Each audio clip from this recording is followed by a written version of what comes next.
nous intéresserons ce soir aux jouets de seconde main, un choix pour certains parents et qui permettent tant aux commerçants qu'aux clients de faire une bonne affaire. La finale du concours Miss Monde 2021 prévue ce soir a été reportée après plusieurs cas de Covid-19. Elle se déroulera dans 90 jours. Bonsoir, merci de suivre le 19h.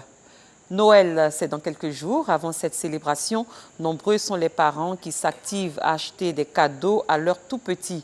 Alors que certains se dirigent vers des magasins de jouets neufs, d'autres optent pour des jouets de seconde main. Pourquoi un tel choix? Qu'est-ce qu'un jouet de seconde main? Et quels sont ses avantages? Colette Ilboudo s'est intéressée à toutes ces questions. Son reportage est commenté par Anissette Conon-Blessing. Acheter des jouets d'occasion à l'approche des fêtes de fin d'année, une option qui ravit plus d'un. Ces jouets ont une bonne durée de vie et ne coûtent pas aussi cher que les jouets neufs. Ce jeudi, nous nous sommes rendus dans la commune de Treichville, au marché de Belleville. Ici, c'est la ruée vers les jouets de seconde main. Ma petite, tu l'aimes ça, non? Oui, le modèle est gros. La mère de Nadège exerce le commerce de jouets de seconde main depuis 40 ans.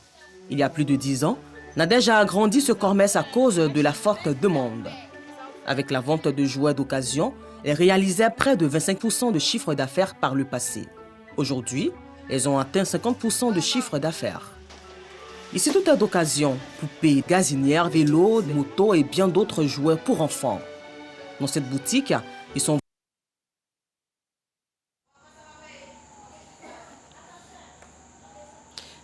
Nous y reviendrons plus tard. Toutes nos excuses pour ce problème technique.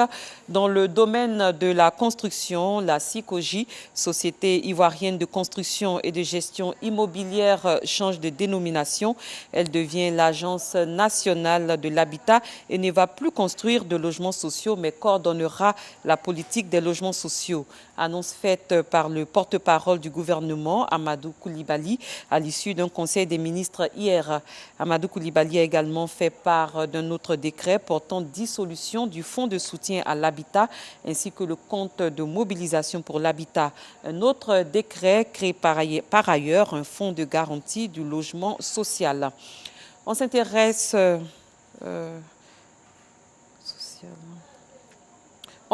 au phénomène des congés anticipés. Des élèves perturbent et observent un arrêt des cours plus tôt avant la date officielle des congés. Les conséquences sont parfois graves.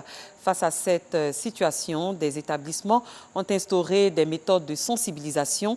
C'est le cas de certains établissements dans le district d'Abidjan et dans la ville de Grand Bassam. On en sait plus avec Rosemonde Kini et Afisiata Karamoko Dosso. Lycée Adama Sanogo d'Abobo d'Okui. 7h25, l'heure du démarrage des cours. Nous sommes à la veille des congés de Noël et le personnel de l'établissement est en plein contrôle.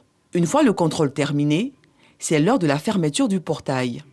Dans cet établissement scolaire, les congés anticipés ne sont pas à l'ordre du jour. Les cours se déroulent normalement. C'est le cas dans cette classe de terminale. Les élèves suivent attentivement les cours dispensés par le professeur. Ce matin, je suis en train de dispenser les cours d'allemand aux élèves de terminale A3.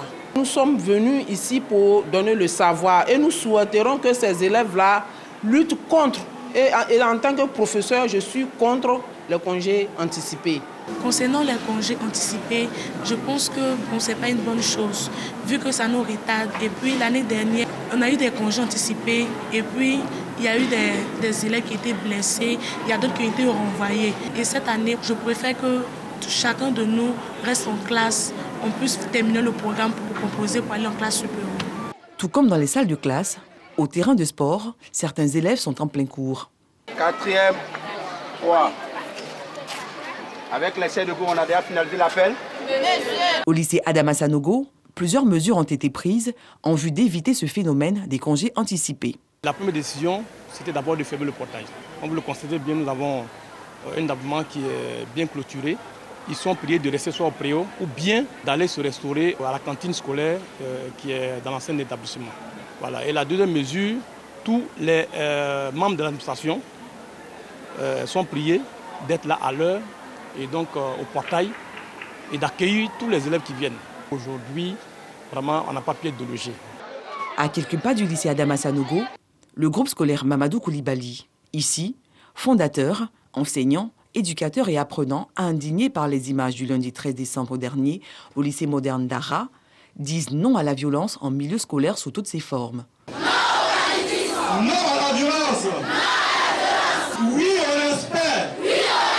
Voir que la violence a atteint un certain niveau, au niveau de l'enseignement, au niveau de l'éducation nationale, ça fait mal. Après Abobo, direction la commune d'Adjamé.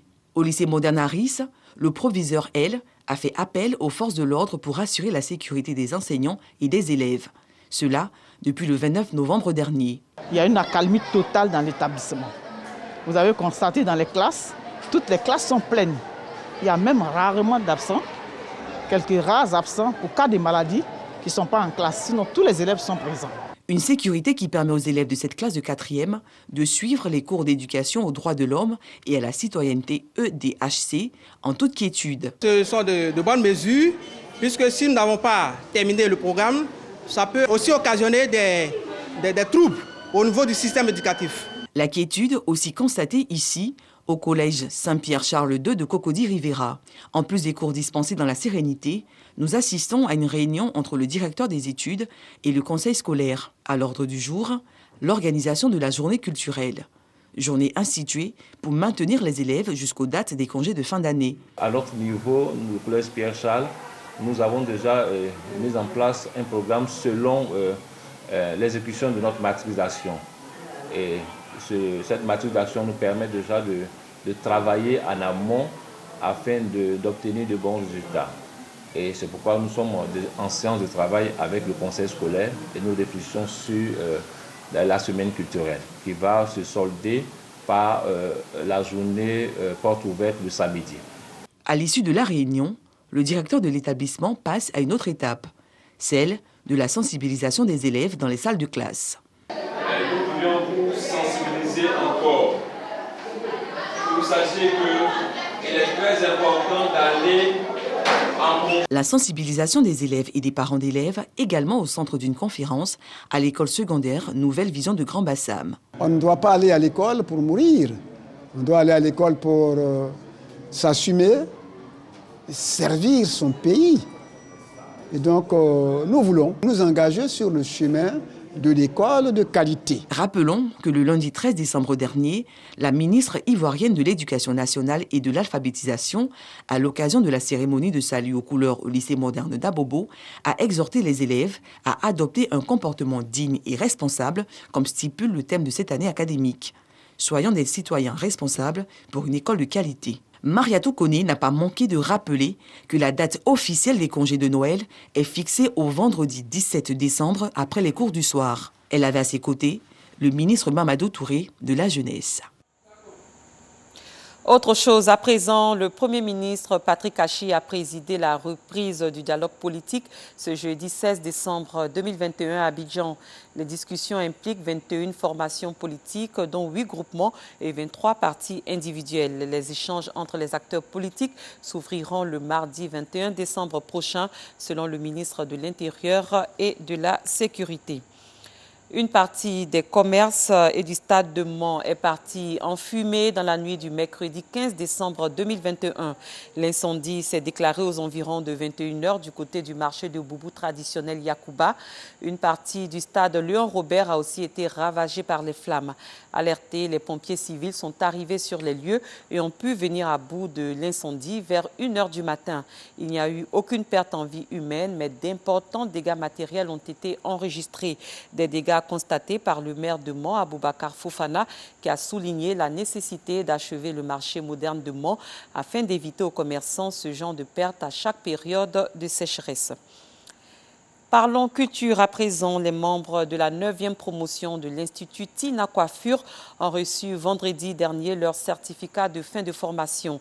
C'était à la faveur d'une cérémonie dans la commune de Yopougon, cérémonie parrainée par l'ancien député Ziedaouda Koulibaly. Notez que l'Institut Tina Beauté forme gratuitement les jeunes au métier de la coiffure afin de faciliter leur insertion socio-professionnelle.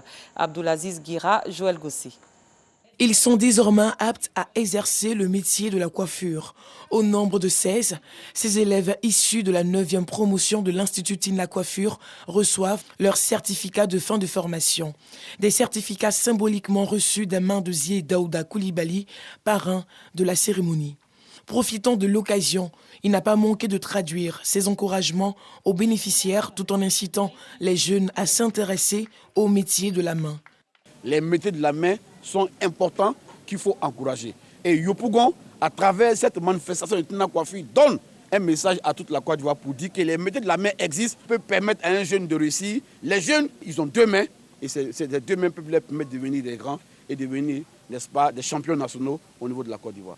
9 mois, c'est le temps qu'a duré cette formation qui a permis aux élèves de cette 9e promotion d'avoir les techniques nécessaires pour exceller dans la coiffure. Tine a formé des filles, des jeunes filles déscolarisées qu'elle a réinsérées dans la vie active en leur formant dans le domaine de la coiffure. Aujourd'hui, c'est la remise de certificats de fin de formation de nos élèves que nous avons formés dans notre institut. C'est un sentiment de joie parce que après un an de formation, on nous remet un diplôme pour valoriser cet apprentissage. C'est une fierté pour nous.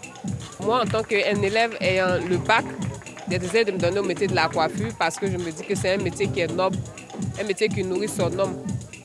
Meublée par des défilés de mode, cette cérémonie a été aussi une lucarne pour prodiguer des sages conseils aux élèves de la 9e promotion de l'Institut Tine la Coiffure.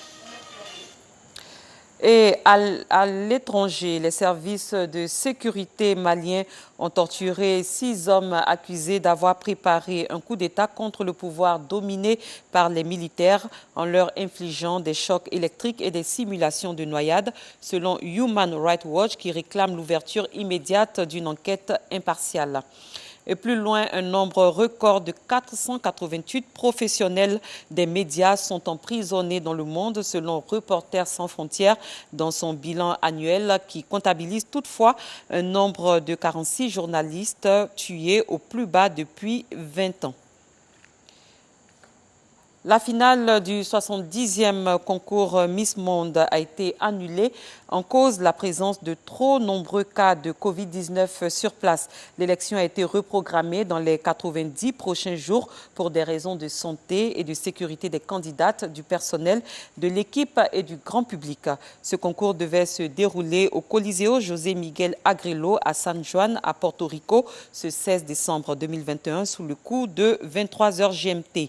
La gagnante du concours Miss Monde 2021 succédera à la Jamaïcaine Tony Ann Singh. Rappelons que l'Ivoirienne Olivia Yassé, Miss Côte d'Ivoire 2021, y prend part. Comme annoncé en début d'édition, Noël, c'est dans quelques jours. Avant cette célébration, nombreux sont les parents qui s'activent à acheter des cadeaux à leurs tout-petits, alors que certains se dirigent vers des magasins de jouets neufs, d'autres optent pour des jouets de seconde main. Pourquoi un tel choix? Qu'est-ce qu'un jouet de seconde main et quels sont ses avantages? Colette Ilboudo s'est intéressée à toutes ces questions. Son reportage est commenté par Anissette Konan-Blessing. Acheter des jouets d'occasion à l'approche des fêtes de fin d'année, une option qui ravit plus d'un. Ces jouets ont une bonne durée de vie et ne coûtent pas aussi cher que les jouets neufs.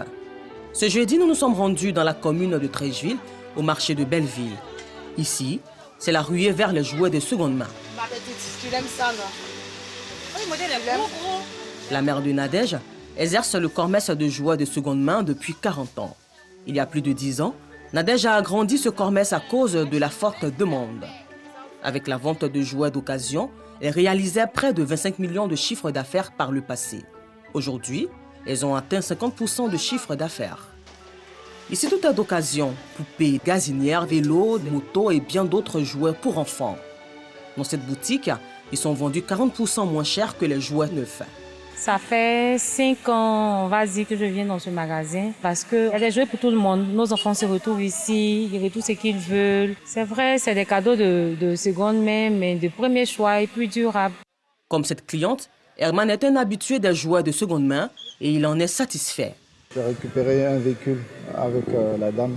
C'est une dame assez sympathique qui offre des produits de qualité à des prix abordables surtout. Ça fait quand même quelques années que nous nous ravitaillons avec elle. Donc on est assez satisfait. Un Ivoirien sur 2 achète chaque année des jouets d'occasion à l'approche des fêtes de Noël. D'où proviennent donc tous ces jouets? Nadège la commerçante nous explique non sans difficulté comment et où elle s'approvisionne. Comme on a nos parents là-bas, je suis aux États-Unis, on communique avec eux sur ordinateur, par WhatsApp, par quoi, on les envoie. Que c'est ces jouets ça là qui me plaît, que je t'achète pour envoyer. C'est ces jouets ça, je veux que les gens demandent que je vais te payer. Et pas que c'est la même chose comme ce que les gens vont au dehors. Moi, je n'ai pas de garantie. Mais s'il y a quelque chose, il m'appelle Nadège, ça ne va pas, je t'ai envoyé, je vais regarder. Dès que je regarde, peut-être qu'ils n'ont pas payé les bons piles. Sauf souvent, tu payes les piles de 50 ou bien les piles, ça ne fait pas marcher. Une bonne idée cadeau pour tous ceux qui ont un petit budget et qui veulent offrir des jouets durables à leur bout de chou. Avec ce commerce, Nadège et sa mère se frottent les mains et réalisent un bénéfice de plus de 5 millions de francs CFA pendant les fêtes. Fin de ce journal. Merci de l'avoir suivi. Très bonne soirée. À demain, même heure.